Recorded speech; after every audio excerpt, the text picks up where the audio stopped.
Welcome back to part 2 of my series Calathea Nerds. Today we're going to be talking about the Calathea Cora, and we couldn't talk about the Cora without also talking about the Illustris and a couple of other related Calathea. Actually, one other related Calathea. I have a little story about it for you. This was going to be a white star care video, just for those of you who are looking for it. I do apologize that video has been delayed, but you will see it, I'm hoping, before 2021. So I started this series in 2020, early in the year, and I really was looking in the first video of the series at the Calathea Ornata group. We were talking about the taxonomy, some of the confusion around the naming convention and taxonomy of the Calathea Ornata group. That would include things like the Majestica, the Sanderiana, the Vittata, other plants that have these very distinctive line patterns on the leaf. So if you're interested, I'll leave a link in the description box. But today, again, we're going to talk about the Cora, and I guess you could argue that it has lines. At least it has a striped pattern that is very much like the Illustris. So let's get started. Let's start where I like to start. We're going to start with the patent. So the Cora is known as being a distinct cultivar. It says it right away in the abstract of the patent. It's known for having upright but compact growth, and I would say that's like most Calathea. However, it does note that the growth on the plant is anywhere from moderate to rapid, and I can agree with that. I did get my first Cora earlier this year. I bought it as a rather small plant, and I would say, so in early 2020, I would say it was rather small, but it will be quite a bit larger by 2021 when we get to the growing season in spring. It's already grown a considerable amount, and even though where I am right now, we're moving into winter, we're about a month away from the winter solstice, we are still seeing new growth. New leaves are still being produced on the plant, and some of that, my dotty is actually flowering right now. This is a couple of days before the beginning of December, and my Calathea dotty has decided to put on a new flower. So just an FYI, where I live and the light conditions where I am just make it so that as long as I keep the temperatures in my house a certain way, my Calathea can usually grow most of the year, though it is a little bit slower with less light throughout the winter. Now, in the abstract, again, it's going to be noted that when you're looking at the Cora, what you're seeing is a plant that has specifically dark green margins.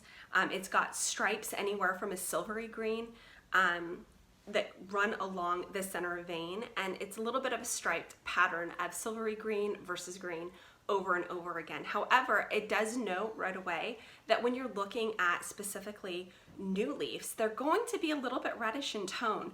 They're going to have pink. Now that does fade as the leaf starts to mature, and I would say for a lot of Calathea that have that pink or that red on the surface of the leaf, often it fades as the leaf matures. So the reason for the patent is really that this is a new distinct cultivar. It comes from the Calathea illustris. It was found among Calathea illustris, and the illustris is a Rosio-picta. So when we're talking about the Calathea illustris, it is a Rosio-picta, and so is the Cora. One of the things that we know is it was discovered in March 1989. This was in the Netherlands. Again, it was found among the illustris, and one of the things that they were able to do is to see that it looked distinctly different. So that description I gave you a moment ago, its coloring looked different. It has a very similar pattern, but the margins and the stripes of varying shades of green on the leaf were distinctly different. And so one of the things that they did to make sure that this is going to actually be a new cultivar and it's not just an anomaly, one of the things about the Calathea is that you see said about a lot of different species is that they are polymorphic for pattern. And when a plant is polymorphic for pattern, it means a few things. It means that things like the environment can change the way that the plant looks. We'll talk about exactly what type of environmental changes they've observed making changes in the way that the plant looks or to the phenotype of the plant. However, aside from environmental factors, some of these plants just look different as they age over time. And so when it came to the Ornata group, part of the problem that they saw was that they would see a juvenile plant, mistake it for a mature plant, and realize that sometimes they would have two plants of the same species. They were just at different stages and looked different, but they were the same species. So that said, another feature here would be that the leaf pattern can change on its own, even though it is the same genotype. Something has occurred where for some reason the pattern looks a little bit different. And so one of the ways that they start to think, well, is this really a distinct cultivar, is they try to do with the Calathea in this instance what's known as asexual reproduction, Or they take a tissue culture and they see if the actual change in phenotype is stable. Indeed it is. So they were able to asexually reproduce the plant through tissue culture, and it maintained all of its new unique features of phenotype. And the genotype of the plant also remained the same throughout this process. Another feature of the plant and its success in being reproduced was that it was definitely stable, and the successive generations maintained the look of the Cora. And so that's the plant that I have today. Now, as I said, when I first saw it, it reminded me of my Illustris, and I love that plant. It's a rescue plant that I got from Home Depot, and it's been through a lot, but I have been really rehabbing the plant over the last year and a half, and it's been looking quite good now. It is one of my favorite plants. It does flower, however, the Cora has not been observed to flower.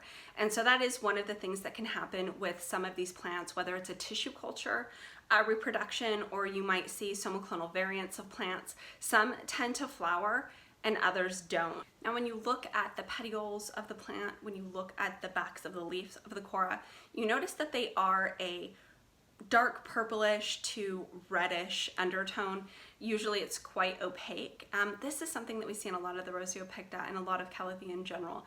These beautiful, either deep, kind of eggplant colored leaf backs, or more of a red, kind of a maroon leaf back. But either way, it's usually a striking contrast to whatever is on the other side of the leaf. And I know that attracts a lot of us to Calatheas. The patent does note that the Calathea Cora has not been observed under all possible environmental conditions. However, one of the things that they did note is that changes in things like temperature and light can certainly affect the phenotype of the plant, so what the plant looks like. However, this variance occurs without any change to the genotype. So again, it is true to type after each successive generation. Personally, this is entirely subjective. The Calathea is the plant that has the most striking foliage that I've ever seen in a houseplant, meaning that across all of the species and cultivars, of which there are many when it comes to the Calathea, it has some of the most eye-catching. And I would say the Cora is right up there. It's got this silvery green, this striping across the leaf. It contrasts amazingly well with these dark purplish, reddish undertones of the petiole. It's just one of these plants that really catches your eye. And I have to say that when people do come into my home, the Cora is one of those plants that catches their attention. And whenever I pan across my plants, specifically my Calathea, when I did have everyone in the plant room before this last disaster, and I have to admit, I'm getting tired of talking about the disasters in the plant room. I think I really need to do something about the plant room. That's another video. However, what I would say is that in the video, people often ask me about Coras. They'll leave comments about the Cora. What is that plant? Where did you get it? How can I get one? Because I think it does. It really draws the eye. It's very beautiful. And I would say that the Illustris is one of the Calathea that I think is maybe underrated. It is an incredibly striking plant. Once I got mine home, and it was terrible looking, but I started to rehab it, and it started to grow, and it grew all of this new growth.